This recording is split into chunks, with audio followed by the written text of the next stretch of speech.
Hello guys, কেমন আছো তোমরা? রাত্র বাজে প্রায় 12টা ছুঁই ছুঁই। চা খেতে ইচ্ছে করলো, তো যেমন ইচ্ছে সেরকম কাজ। চুলায় দুধের পাতিলে দুধ বসিয়ে দিলাম, তারপর আরেক পাতিলে লিকার বসিয়ে দিলাম। লিকারের ভিতর কিন্তু চিনি দিয়ে নিয়েছি। এবার লিকার হওয়ার জন্য অপেক্ষা করতে আছি, দেখি কতক্ষণ সময় লাগে। তারপর 2টো কাপ নিয়ে নিলাম, লিকার প্রায় হয়ে গেছে।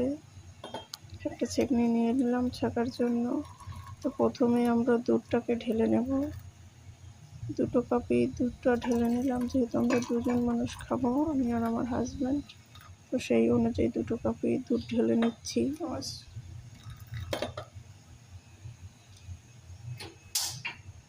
দুধ প্রায় ঢালা শেষ, তারপরে আমরা লিকারটা ঢেলে দেব দুধের ভিতরে।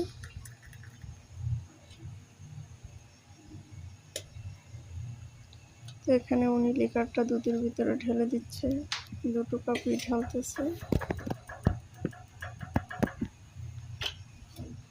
বাস তৈরি হয়ে গেল মজাদার গরম গরম দুধ চা। একটু অন্যরকম ভাবে ট্রাই করলাম, সবাই কেমন হয়েছে বলবেন।